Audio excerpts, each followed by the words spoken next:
talking about the greatest Survivor players ever, it's difficult to name one person as the greatest because I feel like there's so many people that are great for different reasons. There's some people who are fantastic at the social game. There's some people who are amazing at the physical part of the game. There are those winners that are just epic. I mean, Tony Vlachis, I never thought that would be able to win Survivor 2 times. You have Boston Rob, who's played multiple times, but will always be someone that most people look up to. So I just think that's such a difficult question to ask who like the top number one Survivor player is, because everyone that is on this list is great for different reasons. For 20 years, we've seen over 600 castaways fight for the title of Sole Survivor. The winner of Survivor Game Changers, Sarah. We've interviewed over 70 past survivors to find out who is the best. There is a shuffle of many names. The countdown to number 1 begins.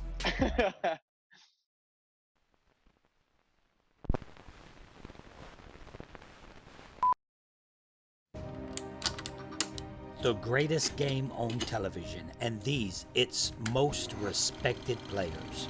Who is your number one? The number one spot. Number one spot. Who deserves to be number one? It's impossible to pick one that's the greatest survivor of all time.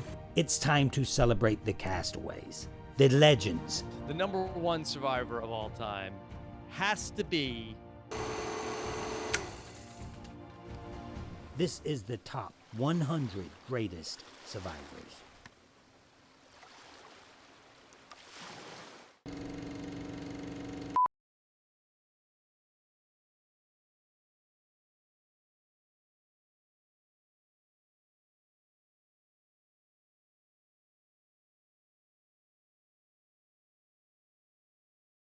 The greatest survivor of all time. There's a lot of names you could throw in there, and this is opinion based. So let's just not get this twisted, guys. Listen, this is an opinion. There are so many winners and people that have played the game.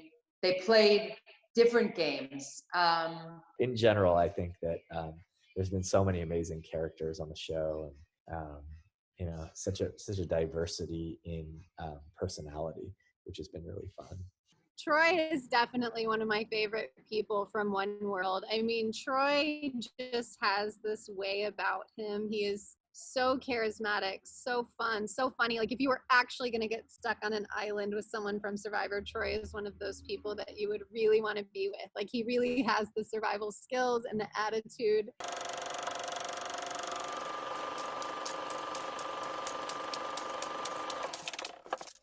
I know she's playing a game. She's not as clever, I think, as she thinks she is. Troyzan, come on over. Crazy. What's crazy about it? You know how long I've waited to feel this thing, man? It's like, what the hell is going on right now? And you're touching me. Jeff Probst, it's just crazy. It's just crazy. It's getting better. You're safe tonight at Tribal Council. He and I just connected. He's very witty, very sarcastic, and we kind of had just a brotherly type bond from early on. He doesn't take himself too seriously. He's not afraid to laugh. And, playing Survivor is a lot of parts miserable. And sometimes you just got to, step away from it a second and kind of laugh about how miserable things are and how kind of strange everything is. I thought I lost my life for a second there. Thank God. Wow. Okay. I love Troy. I mean, we had so much fun out there. And of course, in One World, you go on to see you see us become enemies or nemesis or whatever you want to call it on the island.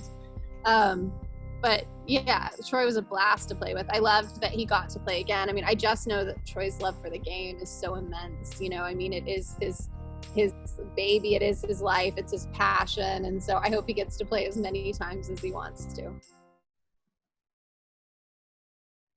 I can guarantee it, because look at the cast. If I wouldn't have voted out Laura, she would have won the game.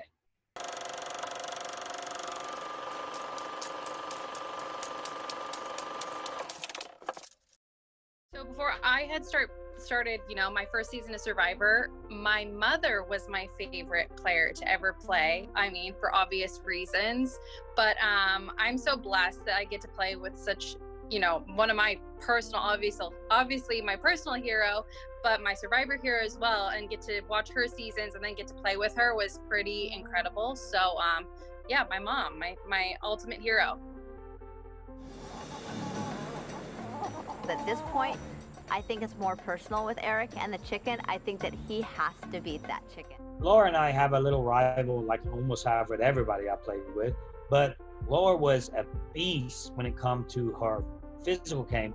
We didn't get to see that much, but we did see that when she went back and played again. What are we gonna do? Go to the final two, the two of us Final together? two. Russell came to me and was conspiring to have this secret alliance that clearly nobody would ever suspect.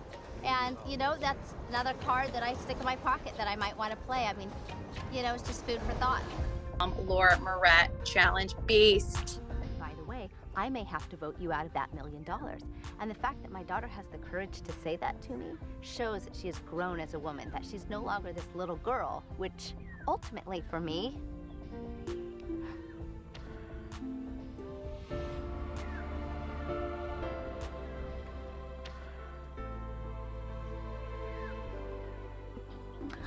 makes me proud. I love you. Love you. You're doing good. Him and Stephanie are the two ultimate survivors from the early stage of the tribe phase of Survivor. But also, he didn't make the merge the first time. And then the second time, he barely made the jury. And a lot of it was still at the hands of Stephanie. So, you know, for Bobby John, he had a rough go of it.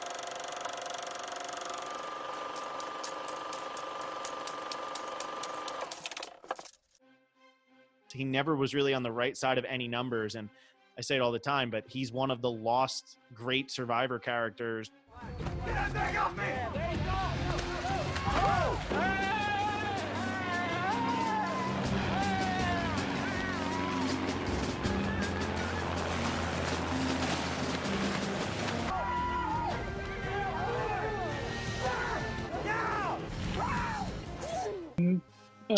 Survivor superfans look back at Guatemala, one of the things that comes to their mind is your and Bobby John's rivalry, I guess.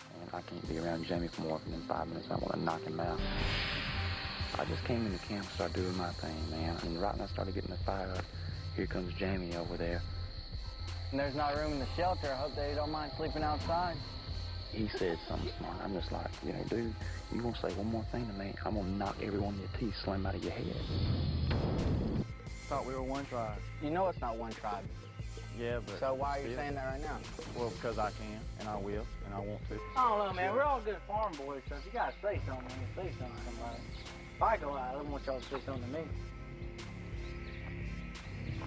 The crew scored!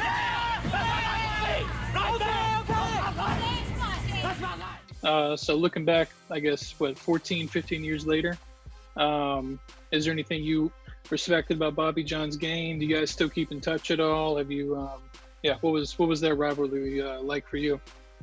We went on a cruise after Survivor, like a fan cruise. And I respected Bobby John. We sat right next to each other at the finale.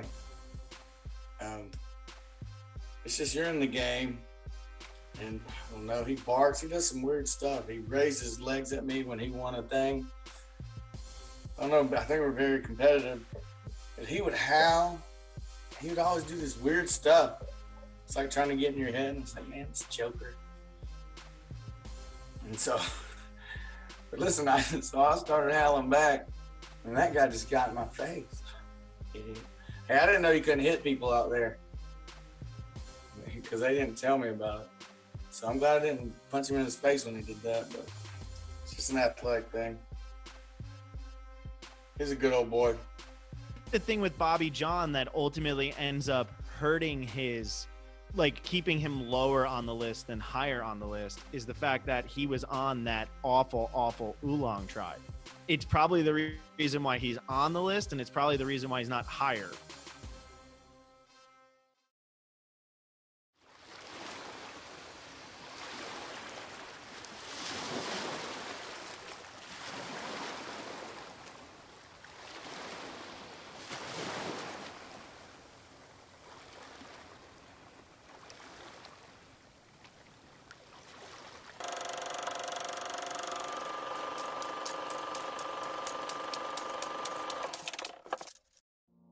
When Boo played Survivor, he didn't tell any of us anything. Now, we're best friends all the way from junior high. That's how far we went back.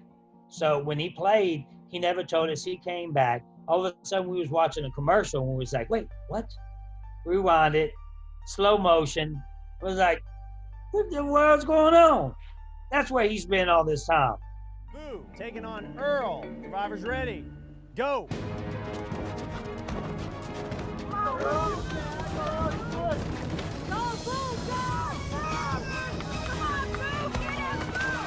Pushes Earl. I like Boo. I think he deserves to come back and play again. Like I said, if had not all the twists and turns, I think Boo would have probably came out on top and won Survivor. But I mean, he was sitting pretty for a while, but you know, all the twists and turns, and he ended up in a bad spot. So, I mean, which was better for me, worse for him. Boo is up there. Boo wins immunity. Boo! Boo wins immunity.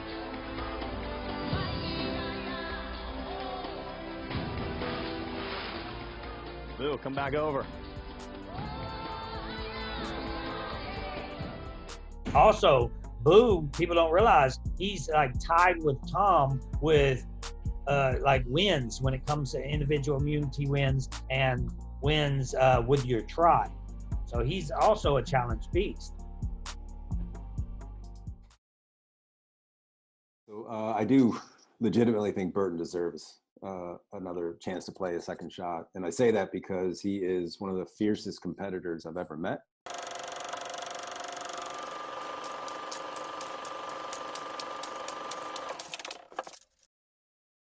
Great athlete, crazy smart, very strategic. And, you know, if you think about Pearl Islands, that was season 7 of what, 40 now. And so that the game has evolved so much. And I think Burton would be a real asset in an all-star season because he's so competitive and so strategic and intelligent, honestly. I hurt his feelings and I felt bad. I felt really bad. Well, I apologize for that. I honestly do because I had no intention of making you feel weird. Used, so. Well, I apologize for that. I consider Burton Roberts one of the greatest players to play the game ever. I think what makes a great game player is adaptability. You know, you see players play one season and when they come back to change their game, you know, and learn from their mistakes. And I think in the course of one season, Burton Roberts did that. I went out to get a stingray and actually took the stingray off the sphere while it was still alive and was holding it. Stick your finger, in those holes. Well, now you're freaking me out. Wow!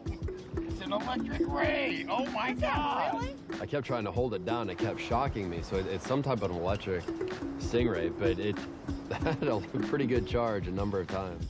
With Burton, Burton loved those alpha males that was on the Morgan tribe. If they had pulled him, he would have stayed with them, and the game would have been completely different. You know, so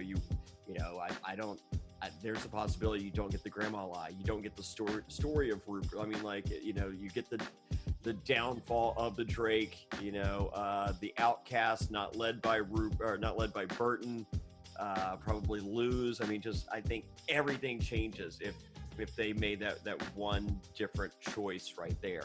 The game of Survivor entails 2 aspects in my mind. The survival aspect, being out in the wilderness, self-sufficient or with your tribe, and then a strategic aspect. And when he comes back totally different game. So that second performance, what you see out of so many of the great players that have adapted their game, from version 1 to version 2, even with just a 12-day hiatus, was amazing. And I think Burton came back. The two of us formed, I think, one of the greatest two-man alliances in the history of the game, just short of Wendell and Dominic. Being on the island with Shane was something else. I mean, Shane has a gift. Shane has a gift that I don't think I've ever seen anybody else have. He can call your mother the worst name in the book, and 5 minutes later get you eating out of the palm of your hand, out of the palm of his hand.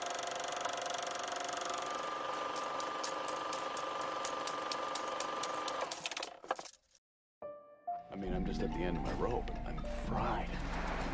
Yo, man, we also gotta stop worrying. This place breeds bad luck.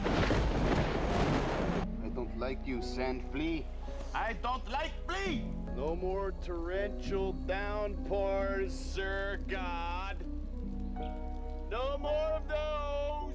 I like to think of Shane as like the king of the 5-minute conversation. Like if you sat down and talked to Shane for 5 minutes, you'd be like, wow, amazing, tell me more. And you might be agitated by some things he says, but somehow you're still willing to listen to the guy. You guys do nothing. You guys do nothing. I need to get out of this alliance because I'm in it with an idiot, and I don't want to be with Shane.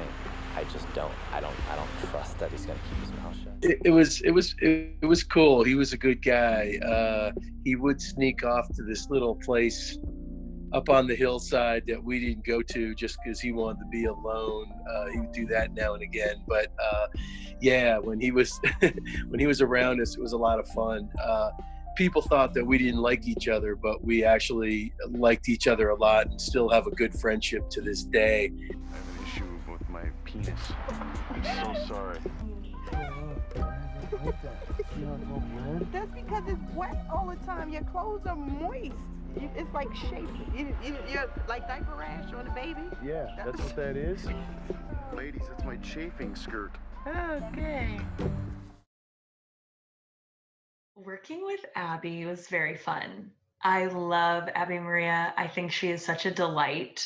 She's a friend outside of the game for me. And I definitely think that Abby kind of wants to be that villain.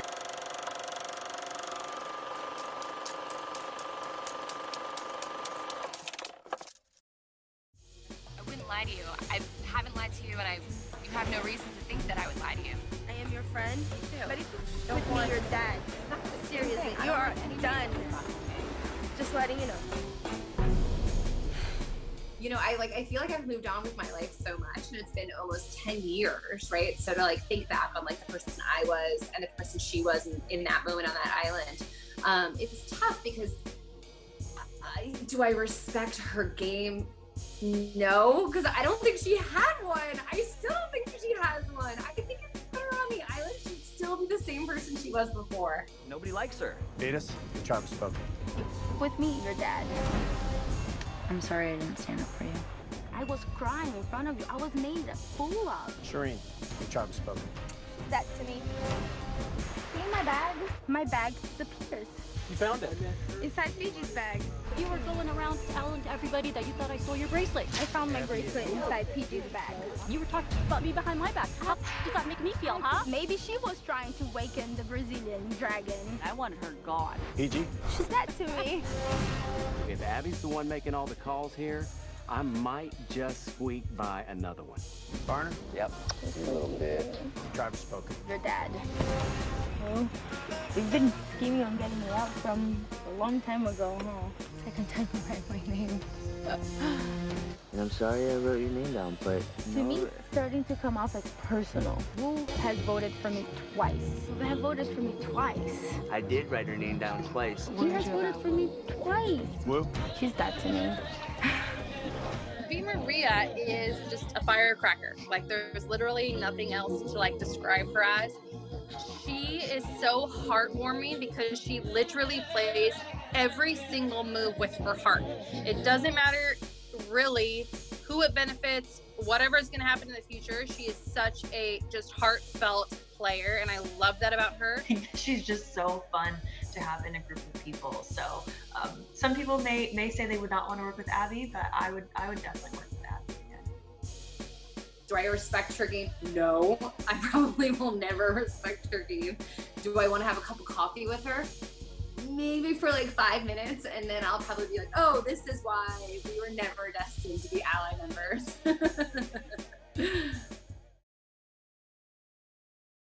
Like she always said, she lived under the shadow of being Brad Culpepper's wife, and him always being a superstar and him always being the one that could do anything. And she had something to prove, and she really did.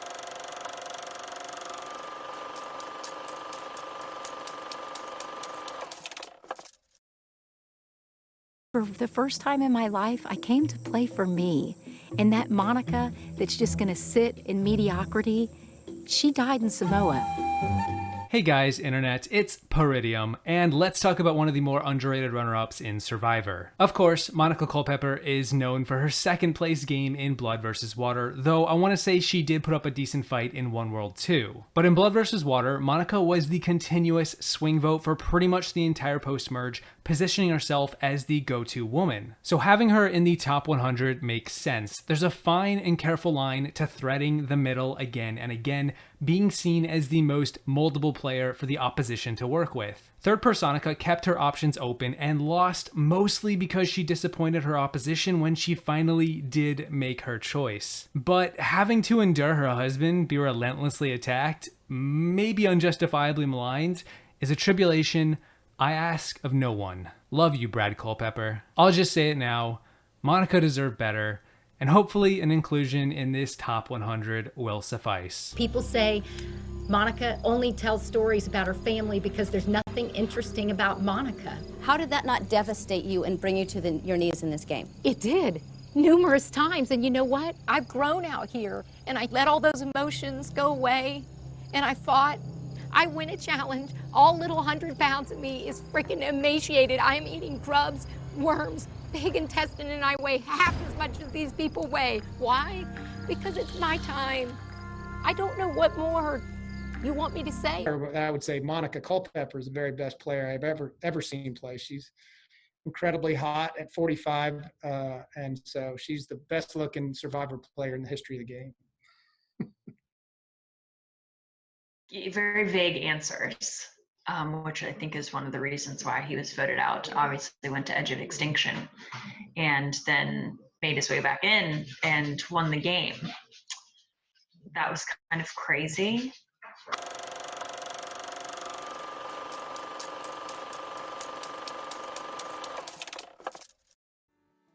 On the early days of Manu, I mean, he was our guy. He's the guy who designed our shelter.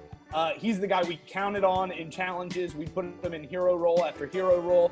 The challenge we finally won, the reward challenge that we got the chickens, is because he knocked down the targets with the slingshot. So Chris was so huge for us. And he left the game way too early because he trusted War Dog, and that was a huge mistake on his part. I've got a fear of failure, need for approval, like just trying to be perfect. This is perfectionist, and you know, all those fears happen. And then he just kept going to work on the edge. I mean, when I got to the edge, he was mad at me for about 15 minutes and then forgave me, welcomed me, made me feel guilty, and also made me feel like a friend. And all these things are what paid off for him in the end. Not just with me giving him that half of the idol back. That was solely based on the relationship we made on Edge of Extinction and his humanity and foresight in the game, and the fact that he battled back. Chris has it! Chris has earned himself a spot back in the game! I mean, he just never quits. He came in and gave us what I think is the best, Survivor finale performance of all time by winning that immunity and then taking me on in fire. I am offering up my immunity necklace, giving it to Julie. For real? This is yours, Julie, and I will be making fire against Rick Devens tonight. It's over. Chris has earned his way into the final three in a historic move. He's amazing. He laid it all out there. He knew what he had to do to win, and he went and did it. And I think he's an underrated winner. The winner of Survivor, Edge of Extinction, Chris. That's enough. He should have won an Emmy just for having convinced me that he was a different person than who he really is.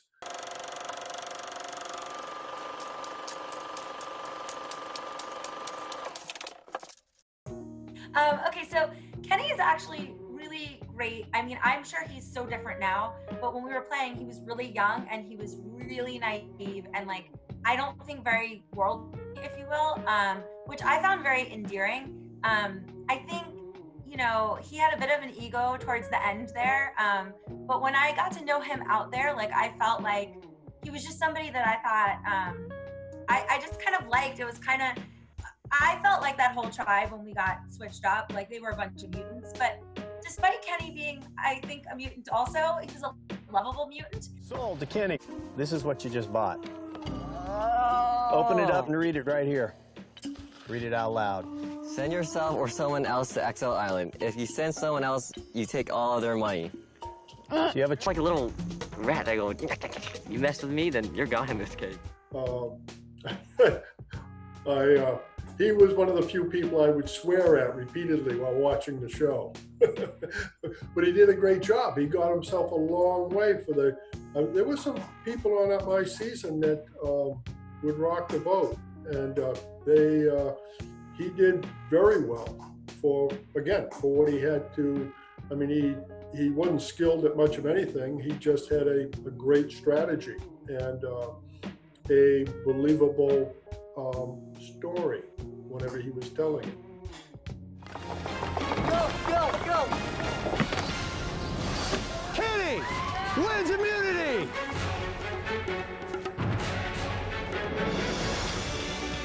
Kenny, come on over. Congratulations. With this around your neck, you are safe at tonight's Tribal Council. I don't know that he's the most like socially aware person. He's a video gamer. You know, they don't spend a lot of time in the real world. So I wish he would have taken that opportunity and really turned the game on its head rather than being next after me and Ponderosa.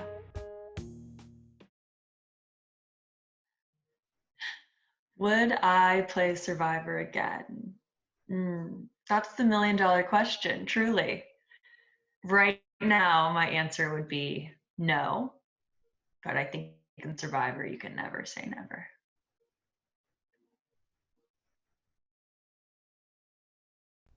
Next time on the top 100 greatest survivors. 10 survivors down, 90 more to go. This week we saw our first winner, one of Survivor's great challenge threats and half of arguably the most intense rivalry the game has ever seen. Next week, we release 10 more names to this list, including 5 runner-ups, a fierce player who holds nothing back at her tribal council, and perhaps Survivor's best nickname giver. Thank you for watching. Let us know in the comment section below if you agree or disagree with this list, who your predictions are for the next 10, and make sure to keep subscribing and keep hope alive. Until next time, this is The Russell Hantz Show.